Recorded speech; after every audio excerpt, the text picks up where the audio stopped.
ಇದು 0.2 oxygen cinema ಕಥೆಯ ವಿವರಣೆ. ಈ ಚಿತ್ರದಲ್ಲಿ ಹಂತ ಹಂತದಲ್ಲಿ ಬೇರೆ ಬೇರೆ ರೀತಿಯ ಕ್ಯಾರೆಕ್ಟರ್ಗಳು ಬಂದು ಹೋಗುತ್ತವೆ. ಆ ಕ್ಯಾರೆಕ್ಟರ್ಗಳ ಪರಿಚಯ ಇವಾಗ ನೋಡೋಣ. ಈ ಚಿತ್ರದ ಮೊದಲ ಕ್ಯಾರೆಕ್ಟರ್ ಆದ ನಯನತಾರ. ಇವ್ರ ಹೆಸರು ಪಾರ್ವತಿ ಅಂತ. ಇವರಿಗೆ ಒಬ್ಬ ಮಗ ಇದ್ದಾನೆ. ಈ ಮಗುವಿನ ಹೆಸರು ವೀರು ಅಂತ. ಆ ಮಗುಗೆ ಇವರು ಸಿಂಗಲ್ ಪೇರೆಂಟ್ ಆಗಿದ್ದಾರೆ. ಈ ಮಗು ಎಲ್ಲಾ ಮನುಷ್ಯರಂತೆ ಸಾಮಾನ್ಯವಾಗಿ ಉಸಿರಾಡೋಕೆ ಆಗೋದಿಲ್ಲ. ಅದಕ್ಕೋಸ್ಕರ ಯಾವಾಗ್ಲೂ ಆಕ್ಸಿಜನ್ ಇರೋ ಬಾಕ್ಸ್ ಮುಖಾಂತರ ಉಸಿರಾಡ್ತಾ ಇರ್ತಾನೆ. ಈ ಒಂದು ಸಮಸ್ಯೆ ನಿವಾರಣೆ ಮಾಡೋದಕ್ಕೋಸ್ಕರ ಆ ಮಗುಗೆ ಆಪರೇಷನ್ ಮಾಡಿಸ್ಬೇಕು ಅಂತ ಕೋಳಿಕೋಡ್ ಅನ್ನೋ ಗ್ರಾಮಕ್ಕೆ ಹೋಗ್ಬೇಕಾಗಿದೆ. ಯಾಕಂತಂದ್ರೆ ಅಲ್ಲಿ ಹಾಸ್ಪಿಟಲ್ ವ್ಯವಸ್ಥೆ ಇದೆ, ಅದಕ್ಕೋಸ್ಕರ. ಹಾಗೇನೆ ಈ ನಯನತಾರಗೆ ಒಬ್ಬ ತಮ್ಮನೂ ಇದ್ದಾನೆ. ಇವರು ಈ ನಯನತಾರ ಅವರಿಗೆ ಬರೋಕೆ ಎಲ್ಲ ವ್ಯವಸ್ಥೆ ಮಾಡಿದ್ದಾರೆ. ಬಸ್ ಟಿಕೆಟ್ ಬುಕ್ಕಿಂಗ್, ಹಾಸ್ಪಿಟಲ್ ವ್ಯವಸ್ಥೆ, ಆಪರೇಷನ್ ವ್ಯವಸ್ಥೆ ಎಲ್ಲಾನು ಇವರೇ ನೋಡ್ಕೊಂಡಿದ್ದಾರೆ. ನಯನ ಅವರಿಗೆ ಹೇಳ್ತಾರೆ ಫೋನ್ ಮಾಡಿ, ಆದಷ್ಟು ಬೇಗ ಕೋಳಿಕೋಡ್ ಗ್ರಾಮಕ್ಕೆ ಬಂದ್ಬಿಡು, ವೀರನ್ನ ಕರ್ಕೊಂಡು ಅಂತ ಹೇಳ್ತಾರೆ ಅವ್ರ ತಮ್ಮ. ಸರಿ ಅನ್ಕೊಂಡು ನಯನತಾರ ಮತ್ತು ವೀರು ಇಬ್ರು ಸೇರ್ಕೊಂಡು ರೆಡಿ ಆಗ್ತಾವ್ರೆ ಕೋಳಿಕೋಡ್ ಗ್ರಾಮಕ್ಕೆ ಹೋಗೋಕೆ. ಇನ್ನು ಎರಡನೇ ಕ್ಯಾರೆಕ್ಟರ್ ಬಗ್ಗೆ ನೋಡೋಣ. ಇವನೊಬ್ಬ ನಿರಪರಾಧಿ ವ್ಯಕ್ತಿ. ತಾನು ಮಾಡದೇ ಇರೋ ತಪ್ಪಿಗೆ 14 ವರ್ಷ ಜೈಲು ಶಿಕ್ಷೆ ಅನುಭವಿಸಿ ಇವಾಗ ಬಿಡುಗಡೆ ಆಗಿದ್ದಾನೆ. ಇವನು ತನ್ನ ಅಮ್ಮನನ್ನು ನೋಡಬೇಕು ಅಂತ ಕೋಳಿಕೋಡಕ್ಕೆ ಹೊಂಟವನೇ ಈ ಜೈಲಿಂದ. ಇನ್ನು ಮೂರನೇ ಕ್ಯಾರೆಕ್ಟರ್ ಬಗ್ಗೆ ನೋಡೋಣ. ಇವನ ಹೆಸರು ರವಿ ಅಂತ.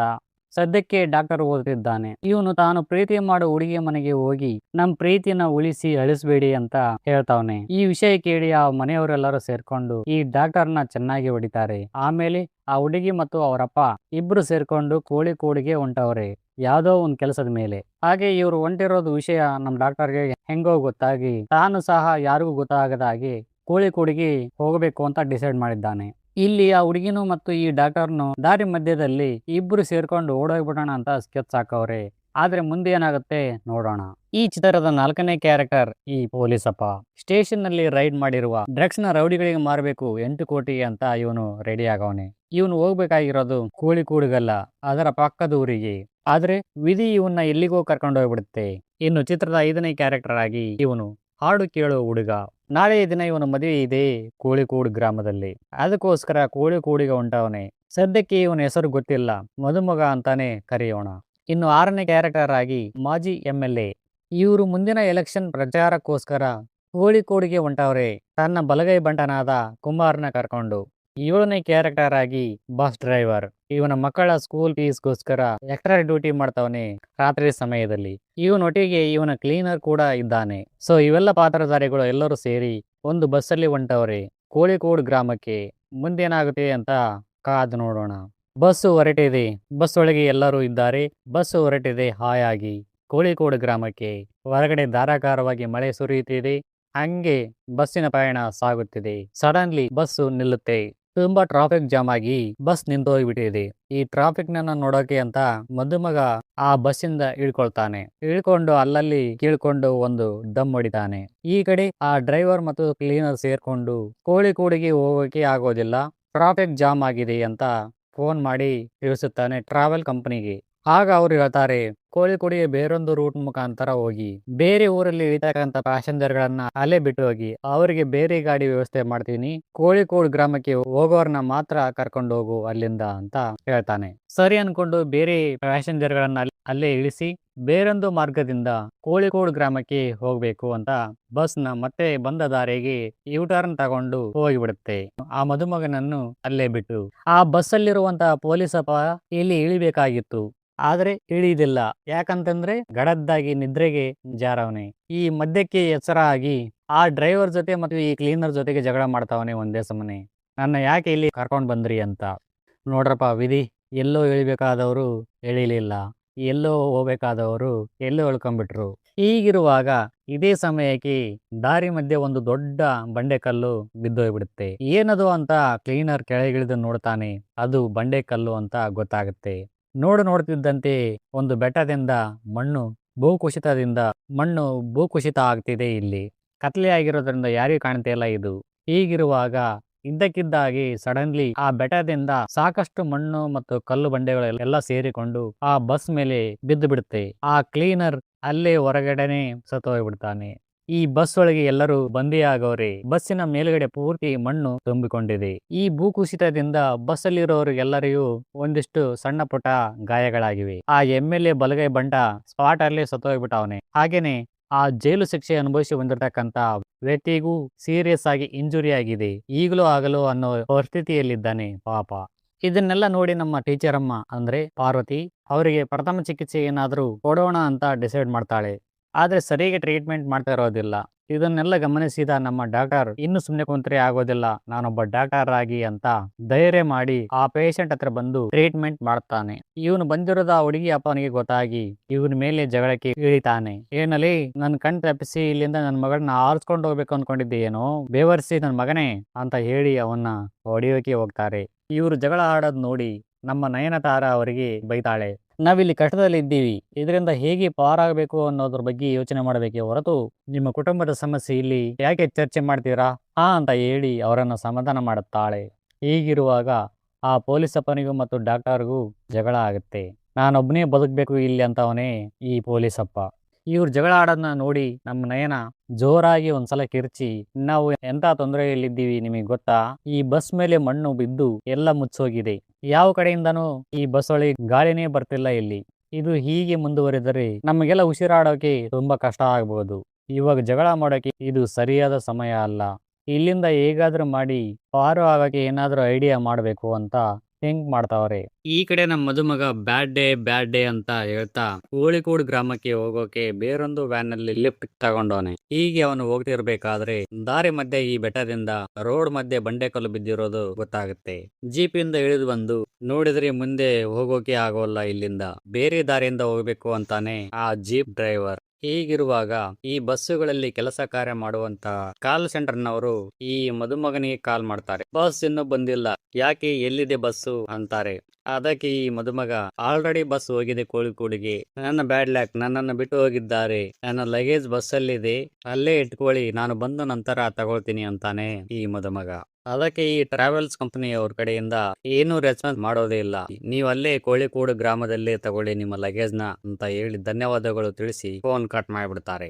ಆಗ ಈ ಮದುಮಗ ಬಹಳ ಡೀಪ್ ಆಗಿ ಥಿಂಕ್ ಮಾಡ್ತಾನೆ, ಬಸ್ಸು ಕೋಳಿಕೋಡಿಗೆ ಹೋಗಿ ಸೇರಿದ್ರೆ ಇವನು ನನಗೆ ಯಾಕೆ ಕಾಲ್ ಮಾಡ್ತಿದ್ದ ಅಂತ. ಸೊ ಈ ಬಸ್ಸು ಕೋಳಿಕೋಡಿಗೂ ಹೋಗಿಲ್ಲ, ಹಾಗೇನೆ ನಮಗೆ ಎದುರುನೂ ಬಂದಿಲ್ಲ, ಬಹುಶಃ ಏನಾದರೂ ಆ ಭೂಕುಸಿತದಲ್ಲಿ ಸಿಕ್ಕಾಕೊಂಡಿರ್ಬಹುದಾ ಅಂತ ಅಂದು ಆಶ್ಚರ್ಯ ವ್ಯಕ್ತಪಡಿಸಿ, ಓ ಮೈ ಗಾಡ್, ಮೈ ಗುಡ್ ಡೇ ಅಂತಾನೆ ಆ ಮದುಮಗ.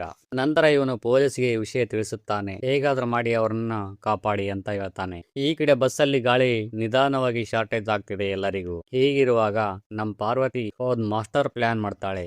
ಏನಂದ್ರೆ, ಬಸ್ ಅಲ್ಲಿರುವ ಲಗೇಜ್ ಬಾಕ್ಸ್ ನ ಓಪನ್ ಮಾಡಿ ಅಲ್ಲಿ ಏನಾದ್ರೂ ಟೂಲ್ಸ್ ಸಿಗಬಹುದು ನಮಗೆ, ಬಹುಶಃ ಏನಾದ್ರೂ ಟೂಲ್ಸ್ ಸಿಕ್ಕ್ರೆ ಆ ಟೂಲ್ಸ್ ಇಂದ ತಪ್ಪಿಸಿಕೊಳ್ಬಹುದಲ್ವಾ ಅಂತ ಹೇಳ್ತಾಳೆ. ಆಕ್ಚುಲಿ ಹೇಳ್ಬೇಕಂತಂದ್ರೆ ಇವರ ಪ್ಲಾನ್ ಬೇರೆನೆ ಇರುತ್ತೆ. ಅದೇನಂದ್ರೆ, ಆ ಲಗೇಜ್ ಬಾಕ್ಸ್ ಒಳಗಡೆ ತನ್ನ ಮಗನಿಗೋಸ್ಕರ ಎಕ್ಸ್ಟ್ರಾ ಆಕ್ಸಿಜನ್ ಬಾಕ್ಸ್ ನ ತಗೊಂಡ್ ಬಂದು ಅದರೊಳಗೆ ಇಟ್ಟಿರ್ತಾಳೆ ಮೊದಲೇ. ಹೀಗಿರುವಾಗ ಆ ಮಗುವಿನ ಪ್ರೆಸೆಂಟ್ ಅಲ್ಲಿರುವ ಆಕ್ಸಿಜನ್ ಬಾಕ್ಸ್ ಅಲ್ಲಿರುವ ಗಾಳಿ ಮುಗಿಯುವ ಹಂತದಲ್ಲಿರುತ್ತೆ. ಸೊ ಅದಕ್ಕೆ ಹೇಗಾದ್ರೂ ಮಾಡಿ ಇದು ಮುಗಿಯೋದ್ರೊಳಗೆ ಅದನ್ನು ಇಲ್ಲಿಗೆ ತಂದ್ಬಿಟ್ರೆ ಚೆನ್ನಾಗಿರುತ್ತೆ ಅಂತ ಅನ್ಕೊಂಡಿರ್ತಾಳೆ ಈ ಪಾರ್ವತಿ. ಸೊ ಇದರಂತೆ ಆ ಡ್ರೈವರ್ ಆ ಲಗೇಜ್ ಬಾಕ್ಸ್ ನ ಓಪನ್ ಮಾಡಿ ಎಲ್ಲರ ಲಗೇಜ್ ನ ಅವರವರಿಗೆ ಕೊಡುತ್ತಾನೆ. ನಮ್ಮ ಪಾರ್ವತಿ ತನ್ನ ಲಗೇಜ್ ನ ಬಚ್ಚಿಟ್ಟುಕೊಳ್ತಾಳೆ. ಇದನ್ನ ಕಳ್ಳನ ಮಗ ಪೊಲೀಸಪ್ಪ ಅಬ್ಸರ್ವ್ ಮಾಡ್ತಾನೆ. ಏನೋ ಇರಬೇಕು ಆ ಬ್ಯಾಗ್ ಅಲ್ಲಿ ಅಂತ ಅನುಮಾನ ವ್ಯಕ್ತಪಡಿಸುತ್ತಾನೆ. ಆದ್ರೂ ಕೇಳ್ತಾರೆ, ಬಿಡೋದಿಲ್ಲ. ನಿಮ್ಮ ಮಗನ ಆಕ್ಸಿಜನ್ ಎಷ್ಟೊತ್ತು ಬರುತ್ತೆ? ಒಂದ್ 5 ತಾಸು ಬರ್ಬೋದು ಸರ್. ಎಕ್ಸ್ಟ್ರಾ ಆಕ್ಸಿಜನ್ ಬಾಕ್ಸ್ ಇದೆನಾ ನಿಮ್ಮಲ್ಲಿ? ಇಲ್ಲ ಸರ್ ಅಂತ ಹೇಳಿ, ನಾವು ಹೇಗಾದ್ರೂ ಮಾಡಿ ಬಸ್ಸಿಂದ ಹೊರಗೆ ಇರುವ ಗಾಳಿಯನ್ನು ಈ ಬಸ್ ಒಳಗೆ ಬರೋ ಹಾಗೆ ಮಾಡಬೇಕು ಅಂತಾಳೆ ಪಾರ್ವತಿ. ಸೊ ಅದರಂತೆನೂ ಎಲ್ಲರೂ ಸೇರ್ಕೊಂಡು ಒಂದು ಪೈಪ್ ಮುಖಾಂತರ ಬಸ್ಸಿನ ಟಾಪ್ ನ ಹೊಡೆದು ಹೊರಗಡೆ ಇರುವ ಗಾಳಿನ ಈ ಬಸ್ಸಿನೊಳಗೆ ಹೇಗೋ ತರುತ್ತಾರೆ ಕಷ್ಟಪಟ್ಟು. ಈ ಕಡೆ ಇಲ್ಲಿ ನಯನ ಅವರ ತಮ್ಮ ಒಂದೇ ಸುಮ್ನೆ ಚಡಪಡಿಸುತ್ತವನೆ, ನಮ್ಮ ಅಕ್ಕನೂ ಬಂದಿಲ್ಲ, ನನ್ನ ಅಳಿಯನೂ ಬಂದಿಲ್ಲ ಇನ್ನು ಅಂತ. ಇರೋ ಬರೋರ್ನೆಲ್ಲ ಕೇಳ್ತಾವನೆ, ಬಸ್ಸು ಇನ್ನು ಯಾಕೆ ಬಂದಿಲ್ಲ ಅಂತ. ಆದ್ರೆ ಯಾರು ಸರಿಯಾಗಿ ರೆಸ್ಪಾನ್ಸ್ ಮಾಡ್ತಿಲ್ಲ ಇವನಿಗೆ. ನಂತರ ಬಸ್ಸಿನೊಳಗೆ ಇದ್ದಕ್ಕಿದ್ದಾಗೆ ಲೈಟ್ಸ್ ಆಫ್ ಆಗಿಬಿಡುತ್ತೆ. ಎಲ್ಲಾ ಕಡೆ ಕತ್ಲು ಕತ್ಲು ಆಗಿದೆ, ಯಾರಿಗೂ ಯಾರನ್ನೂ ಕಾಣ್ತಿಲ್ಲ. ಇಲ್ಲಿ ಲೈಟ್ ಆನ್ ಮಾಡ್ಬೇಕು ಅಂತಂದ್ರೆ ಡ್ರೈವರ್ ಸೀಟಿಗೆ ಹೋಗ್ಬೇಕು, ಡ್ರೈವರ್ ಸೀಟಿಗೆ ಹೋಗ್ಬೇಕು ಅಂತಂದ್ರೆ ಆ ಒಂದು ಪ್ಲೇಸಿಗೆ ಯಾರು ಹೋಗೋಕೆ ಆಗ್ತಾ ಇಲ್ಲ. ಸೊ ಎಲ್ಲರೂ ಸೇರ್ಕೊಂಡು ಆ ಮಗುನ ಕಳಿಸಿ ಲೈಟ್ಸ್ ಆನ್ ಮಾಡೋಣ ಅಂತ ತೀರ್ಮಾನ ಮಾಡ್ತಾರೆ.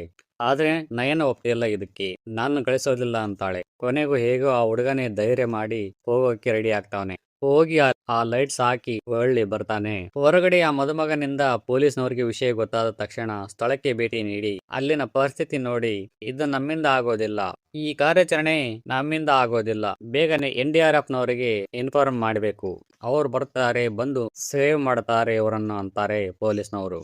ಸೊ ಸಡನ್ಲಿ ಈ ವಿಷಯನ ತಿಳ್ಕೊಂಡು ಈ NDRF ನವರು ಈ ಒಂದು ಸ್ಥಳಕ್ಕೆ ಭೇಟಿ ಕೊಡುತ್ತಾರೆ. ಬಸ್ಸಿನೊಳಗೆ ಆ ಪೈಪ್ ಮುಖಾಂತರ ಗಾಳಿ ಬಂದಿದ್ದೇ ತಡ ಈ ಪೊಲೀಸಪ್ಪ ಎಲ್ಲರನ್ನು ಎದುರಿಸಿ ನಾನೇ ತಗೋಬೇಕು ಮೊದಲು ಗಾಳಿನ ಅಂತ ಆ ಪೈಪ್ ನ ಹತ್ತಿರ ಯಾರನ್ನೂ ಸೇರಿಸ್ತಿಲ್ಲ, ಎಲ್ಲ ನನಗೇ ಬೇಕು ಅಂತವನೇ. ಈ ವಿಚಾರವಾಗಿ ಬಸ್ಸಲ್ಲಿರೋರೆಲ್ಲರೂ ಈ ಪೊಲೀಸಪ್ಪನ ವಿರುದ್ಧ ರೊಚ್ಚಿಗೆದ್ದು ಜಗಳ ಮಾಡ್ತಾರೆ, ನಮಗೂ ಸ್ವಲ್ಪ ಗಾಳಿ ಬಿಡು ಅಂತ. ಹೀಗಿರುವಾಗ ನಯನ ಅವರ ತಮ್ಮ ಫೋನ್ ಮಾಡಿರ್ತಾನೆ ತಮ್ಮ ಅಕ್ಕನಿಗೆ, ಇನ್ನೇನು ರಿಸೀವ್ ಮಾಡಿ ಮಾತಾಡಬೇಕು ಅನ್ನೋದ್ರೊಳಗೆ ಮತ್ತೆ ಭೂಕುಸಿತ ಆಗುತ್ತದೆ. ಇರೋ ಬರೋ ದಾರಿಗಳೆಲ್ಲ ಬಂದಾಗ್ಬಿಡ್ತವೆ. ಆ ಪೈಪ್ನು ಮುಚ್ಚೋಗ್ಬಿಡುತ್ತೆ. ಕಾಲ್ ಮಾಡಿದ ನಯನ ಅವರ ತಮ್ಮನಿಗೆ ಬರೀ ಮಣ್ಣು ಬೀಳುತ್ತಿರುವ ಶಬ್ದ ಮಾತ್ರ ಕೇಳುತ್ತಿದೆ, ಬೇರೇನು ಕೇಳಿಸ್ತಿಲ್ಲ, ರೆಸ್ಪಾನ್ಸೂ ಇಲ್ಲ. ಅಯ್ಯೋ ದೇವ್ರೆ, ಇದೇನಾಯ್ತಪ್ಪ ಅನ್ಕೊಂಡು ಸೀದಾ ಕಾರ್ ತಗೊಂಡು ಕೋಳಿಕೋಡು ಗ್ರಾಮಕ್ಕೆ ಹೊಂಟು ಬಿಡ್ತಾನೆ ಅಲ್ಲಿಂದ. ಈ ಕಡೆ ಬಸ್ಸಿನೊಳಗೆ ಆ ನಿರಪರಾಧಿ ವ್ಯಕ್ತಿಗೆ ತುಂಬಾನೇ ತೊಂದರೆ ಆಗ್ತಿದೆ, ಉಸಿರಾಡಕ್ಕೂ ಆಗ್ತಿಲ್ಲ, ಜೋರಾಗಿ ಉಸಿರಾಡ್ತವನೆ ಒಂದೇ ಸಮನೆ. ಎಲ್ರೂ ಸೇರ್ಕೊಂಡು ಮೆಲ್ಲಗೆ ಉಸಿರಾಡೋ ಮಾರಾಯ, ನಾವೆಲ್ಲ ಬದುಕ್ಬೇಕು ಅಂತ ಹೇಳ್ತಾವ್ರೆ. ಆಗ ಆ ಪೊಲೀಸಪ್ಪ ತನ್ನ ಬ್ಯಾಗ್ ಅಲ್ಲಿರುವ ಡ್ರಗ್ಸ್ ನ ತೆಗೆದು ಕೈ ಮೇಲೆ ಹಾಕೊಂಡು ಅದರ ಸ್ವಾದವನ್ನು ಹೀರಿಕೊಂಡು ತನ್ನಲ್ಲಿರುವ ಗನ್ನನ್ನು ತೆಗೆದುಕೊಂಡು ಬಂದು ಆ ನಿರಪರಾಧಿನ ಶೂಟ್ ಮಾಡಿಬಿಡುತ್ತಾರೆ. ಆ ನಿರಪರಾಧಿ ಕ್ಷಣ ಮಾತ್ರದಲ್ಲಿ ಸತ್ತೋಗ್ಬಿಡುತ್ತಾನೆ. ಪಾಪ ಗುರು. ಇದಾದ ನಂತರ ನಯನ ಅವರ ಬ್ಯಾಗ್ ಅಲ್ಲಿ ಆಕ್ಸಿಜನ್ ಬಾಕ್ಸ್ ಇದೆ ಅನ್ನೋದು ಈ ಪೊಲೀಸ್ ಅಪ್ಪನಿಗೆ ಗೊತ್ತಾಗುತ್ತೆ. ಅದನ್ನು ನನಗೆ ಕೊಟ್ಬಿಡು ಅಂತ ಎದುರಿಸ್ತಾನೆ. ಕೊಡ್ಲಿಲ್ಲ ಅಂತಂದ್ರೆ ನಿನ್ನ ಮತ್ತು ನಿನ್ನ ಮಗನನ್ನು ಶೂಟ್ ಮಾಡಿ ಸಾಯಿಸಿಬಿಡ್ತೀನಿ ಅಂತ ಹೇಳ್ತಾನೆ. ಹಾಗೆ ಬಸ್ಸಲ್ಲಿರೋರನ್ನೆಲ್ಲರನ್ನು ಎದುರಿಸುತ್ತಾನೆ ಗನ್ ಹಿಡಿದು. ನೀನ್ ಸಾಯಿ, ನೀನ್ ಮುದುಕ ಆಗಿದ್ದೀಯಾ, ನೀನು ಸತ್ತೋಗ್ಬಿಡು, ನೀನು ಎದಕ್ಕೂ ಉಪಯೋಗ ಇಲ್ಲ, ವೇಸ್ಟ್ ಬಾಡಿ, ಹಂಗೆ ಹಿಂಗೆ ಅಂತೇಳಿ ಎಲ್ಲರನ್ನು ಎದುರಿಸ್ತಾವನೆ ರೋಡ್ ಆಗಿ. ಹೀಗಿರುವಾಗ ನಮ್ ನಯನ ಧೈರ್ಯ ಮಾಡಿ ಇವನ್ನೇನಾದ್ರೂ ಮಾಡ್ಲೇಬೇಕು ಅಂತ ಡಿಸೈಡ್ ಮಾಡಿ ಒಂದ್ ರಾಡ್ ತಗೊಂಡು ಬಂದು ಆ ಪೊಲೀಸಪ್ಪನ ತಲೆಗೆ ಠಣಾರ್ ಅನ್ನೋ ಹಂಗೆ ಒಂದೇಟು ಹೊಡಿತಾಳೆ ಗುರು. ಆ ಏಟಿಗೆ ಪೊಲೀಸಪ್ಪ ಮೂರ್ಛೆ ತಪ್ಪಿ ಬಿದ್ದೋಗ್ಬಿಡ್ತಾನೆ. ನಂತರ ಅವನನ್ನು ಕಟ್ಟಾಕ್ಬಿಡ್ತಾರೆ ಎಲ್ಲರೂ ಸೇರ್ಕೊಂಡು. ಸ್ವಲ್ಪ ಹೊತ್ತಾದ್ರೂ ಇವನು ಕೊಡ್ತಿರೋ ಕಾಟದಿಂದ ಆರಾಮಾಗಿರೋಣ ಅಂತ ಹೀಗೆ ಮಾಡಿರ್ತಾರೆ. ಈ ಕಡೆ ಮೇಲ್ಗಡೆ NDRF ನವರು ಬಂದು ತುರುಕಿನ ಕಾರ್ಯಾಚರಣೆ ಮಾಡ್ತಾವ್ರೆ. ಆದ್ರೆ ಆ ಬಸ್ ಎಲ್ಲಿದೆ ಅಂತ ಯಾರಿಗೂ ಗೊತ್ತಾಗ್ತಾ ಇಲ್ಲ. ಇದರ ನಡುವೆ ಈ ಕಾರ್ಯಾಚರಣೆ ವೇಳೆಯಲ್ಲಿ ಮತ್ತೆ ಭೂಕುಸಿತ ಆಗ್ತಿದೆ ಪದೇ. ಈ ಕಾರ್ಯಾಚರಣೆ ಮಾಡೋರು ಸಹ ತೊಂದರೆಗೆ ಒಳಗಾಗ್ತಿದ್ದಾರೆ. ಈಗ ಸೀನ್ ಮತ್ತೆ ಬಸ್ಸಿನ ಒಳಗೆ ಶಿಫ್ಟ್ ಆಗುತ್ತೆ. ಇಲ್ಲಿ ಆ ಹುಡುಗಿ ಅಪ್ಪ ಇದ್ನಲ್ಲ, ಅವನು ಬಸ್ಸಿನ ಹಿಂದಿನ ಗ್ಲಾಸ್ ಒಡೆದು ಹೊರಗೆ ಹೋಗೋಕೆ ದಾರಿ ಏನಾದ್ರೂ ಸಿಗುತ್ತೇನೋ ಅಂತ ಬಸ್ಸಿನ ಮುಖಾಂತರ ಒಂದು ಸಣ್ಣ ಮಾರ್ಗ ಇದೆಯೇನೋ ಅಂತ ಹುಡ್ಕೋಕೆ ಪ್ರಯತ್ನಿಸುತ್ತಾನೆ. ಎಲ್ರು ಬೇಡ ಅಂತವ್ರೆ, ಇವನು ಕೇಳ್ತಾ ಇಲ್ಲ. ಇವರ ಜೊತೆಗೆ ಆ ಡಾಕ್ಟರ್ನು ಸಹ ಹೋಗ್ಬಿಡ್ತಾರೆ. ಸ್ವಲ್ಪ ದೂರ ಹೋದ ನಂತರ ಮತ್ತೆ ಭೂಕುಸಿತ ಸ್ಟಾರ್ಟ್ ಆಗುತ್ತೆ. ಆ ಹುಡುಗಿ ಅಪ್ಪನ್ನ ಹೇಗೋ ರಕ್ಷಣೆ ಮಾಡಿ ಕಳಿಸಿ ಅದರೊಳಗೆ ಸಿಗಾಕೊಂಡ್ಬಿಡ್ತಾನೆ ಈ ಡಾಕ್ಟರ್. ಆ ಸಣ್ಣ ಮಾರ್ಗ ಇವನೊಟ್ಟಿಗೆ ಮುಚ್ಚೋಗ್ಬಿಡುತ್ತೆ. ಅದು ಆ ಹುಡುಗಿಯ ಗೋಳಾಟ ಅಂತೂ ನೋಡೋಕೆ ಆಗ್ಲಿಲ್ಲ ಗುರು ನನ್ನ ಕೈಯಲ್ಲಿ. ರವಿ ರವಿ ರವಿ ಅಂತ ಕೂಗಾಡ್ತಾವಳೆ ಒಂದೇ ಸಮನೆ. ಆದ್ರೆ ಹೇಗೋ ಕಷ್ಟಪಟ್ಟು ಡಾಕ್ಟರ್ ಬಸ್ ಒಳಗೆ ಬರ್ತಾರೆ. ಈ ಕಡೆ ನಯನಾಳ ತಮ್ಮ ರೆಸ್ಕ್ಯೂ ಮಾಡೋ ಅಧಿಕಾರಿಗಳಿಗೆ ತಮ್ಮ ಅಕ್ಕ ಈ ಬಸ್ ಒಳಗೆ ಇದ್ದಾಳೆ, ಇವಾಗ just half an hour back call ಮಾಡಿದ್ದೆ ನಾನು, ಆದ್ರೆ ಯಾರು ಮಾತಾಡ್ಲಿಲ್ಲ, ನಮ್ಮ ಅಕ್ಕನ ಜೊತೆ ನನ್ನ ಅಳಿಯನೂ ಇದ್ದಾನೆ, ಅವನಿಗೆ ಹುಷಾರಿಲ್ಲ ಅಂತ ಹೇಳ್ತಾನೆ. ಮತ್ತೆ ಬಸ್ಸಿನೊಳಗೆ ಶಿಫ್ಟ್ ಆಗುತ್ತೆ ಸೀನ್. ಇಲ್ಲಿ ಆ ಪೊಲೀಸಪ್ಪನ ಕೈ ಕಟ್ಟಾಕಿದ್ರಲ್ಲ ಎಲ್ಲರೂ ಸೇರ್ಕೊಂಡು, ಆ ಕೈನ ಬಿಚ್ಕೊಂಡವನೇ ಹೆಂಗೋ.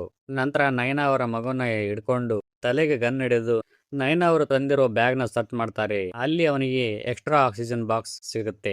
ಇದರಿಂದ ಮತ್ತಷ್ಟು ಶಿಫ್ಟ್ ಮಾಡ್ಕೊಂಡು ಈ ಪೊಲೀಸಪ್ಪ ಹೇಳ್ತಾನೆ, ಆ ಬಸ್ ಅಲ್ಲಿರೋರು ಎಲ್ಲರಿಗೂ ಹೇಳ್ತಾನೆ, ನೋಡ್ರಪ್ಪ ಆಕ್ಸಿಜನ್ ಬಾಕ್ಸ್ ಇಟ್ಕೊಂಡು ಇಲ್ಲ ಅಂತ ಸುಳ್ಳು ಹೇಳಿದ್ಲು ನಿಮ್ಗೆಲ್ಲ ಅಂತ ಹೇಳಿ ಎಲ್ಲರನ್ನು ಈ ನಯನ ವಿರುದ್ಧ ಎತ್ಕಟ್ತಾನೆ ಈ ಕಳ್ ಪೊಲೀಸಪ್ಪ.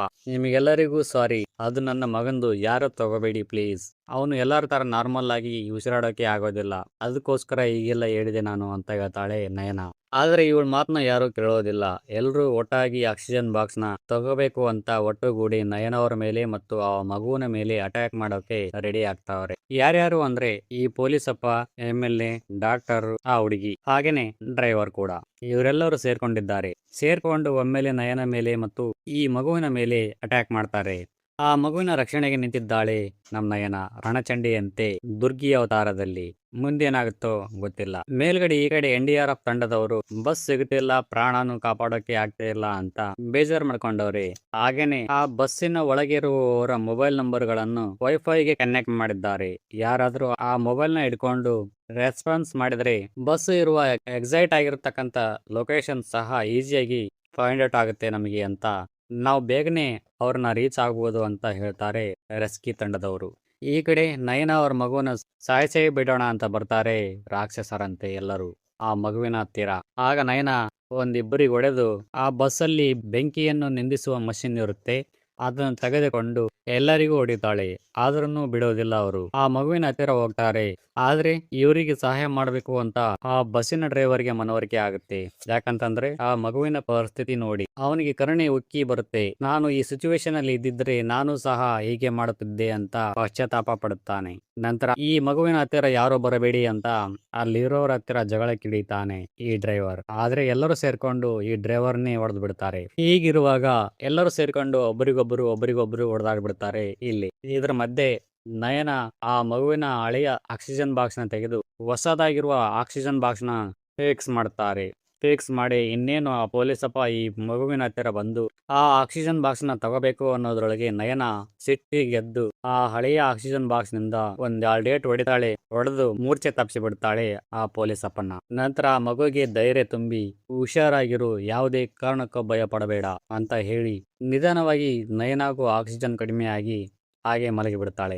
ಆಲ್ಮೋಸ್ಟ್ ಆಗಿ ಆ ಬಸ್ಸಲ್ಲಿರೋರೆಲ್ಲ ಕಣ್ ಮುಚ್ಕೊಂಡು ಉಸಿರು ತೆಗೆದುಕೊಳ್ಳೋಕೆ ಆಗದೇನೆ ತೇಕುತ್ತಾ ಮಲಗೋರೆ ಎಲ್ಲರೂ. ಆ ಮಗು ನಾನೊಬ್ನೇ ಇರೋದಿಲ್ಲ ಅಮ್ಮ, ನಾನು ಸಹ ನಿನ್ ಜೊತೆನೆ ಬರ್ತೀನಿ ಅಂತ ಹೇಳಿ ಆ ಆಕ್ಸಿಜನ್ ಬಾಕ್ಸ್ ನ ಕಟ್ ಮಾಡಿಬಿಡ್ತಾನೆ. ಕಟ್ ಮಾಡಿ ಅವರ ಅಮ್ಮನ ಹತ್ತಿರ ಮಲಗುತ್ತಾನೆ. ಈ ಕಡೆ ಯಾರಾದ್ರೂ ಮೊಬೈಲ್ ನ ಟಚ್ ಮಾಡ್ರೋ ಅಂತ ಕಾಯ್ತಾ ಕುಂತವ್ರೆ NDRF ತಂಡದವರು.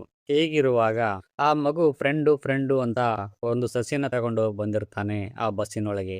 ಈ ಫ್ರೆಂಡ್ ನ ಕಷ್ಟ ನೋಡೋಕೆ ಆಗದೇನೆ ಆ ಸಸಿಯಾದಂತ ಫ್ರೆಂಡು ಹೇಗಾದ್ರೂ ಮಾಡಿ ನನ್ನ ಫ್ರೆಂಡ್ ನ ಉಳಿಸ್ಕೋಬೇಕು ಅಂತ ತನ್ನ ಎಲೆನ ಉದುರಿಸುತ್ತೆ. ಆ ಎಲೆ ಹೋಗಿ ಸೀದಾ ಆ ಮೊಬೈಲ್ ಮೇಲೆ ಬೀಳುತ್ತೆ. ಆಗ ಸಡನ್ಲಿ ವೈಫೈ ಸಿಗ್ನಲ್ ಈ NDRF ತಂಡದವರಿಗೆ ರೀಚ್ ಆಗುತ್ತೆ. ತಕ್ಷಣ ಎಲ್ಲರೂ ಸೇರ್ಕೊಂಡು ಆ ಬಸ್ಸಿನಲ್ಲಿರೋರ್ನ ಮೇಲಕ್ಕೆ ಕರ್ಕೊಂಡು ಬಂದು ಪ್ರಥಮ ಚಿಕಿತ್ಸೆ ನೀಡಿ ಅವ್ರನ್ನೆಲ್ಲ ಹಾಸ್ಪಿಟಲ್ಗೆ ಕರ್ಕೊಂಡು ಹೋಗ್ತಾರೆ. ಆ ಬಸ್ಸಲ್ಲಿರೋರೆಲ್ಲರೂ ಬದುಕುಳಿಯುತ್ತಾರೆ. ನಿರಪರಾಧಿಯಾಗಿರ್ತಕ್ಕಂತ ಆ ವ್ಯಕ್ತಿನ ಪೊಲೀಸಪ್ಪ ಕೊಂದಿದ್ದಕ್ಕೆ ಜೈಲಿಗೆ ಹೋಗುತ್ತಾನೆ ಈ ಪೊಲೀಸಪ್ಪ. ಇದಾದ ನಂತರ ನಯನ ಅವರ ಮಗನಿಗೆ ಆಪರೇಷನ್ ಆಗುತ್ತೆ. ಇವಾಗ ಅವನು ಸರಿ ಹೋಗಿದ್ದಾನೆ, ಎಲ್ಲರಂತೆ ನಾರ್ಮಲ್ ಆಗಿ ಉಸಿರಾಡ್ತವನೆ. ಹೀಗೆ ಇವರ ಸಂತೋಷದಿಂದ ಕಾಲ ಕಳೆಯುತ್ತಾರೆ. ಇಲ್ಲಿಗೆ ಈ ಸಿನಿಮಾದ ಕತೆ ಕೊನೆಯಾಗುತ್ತೆ.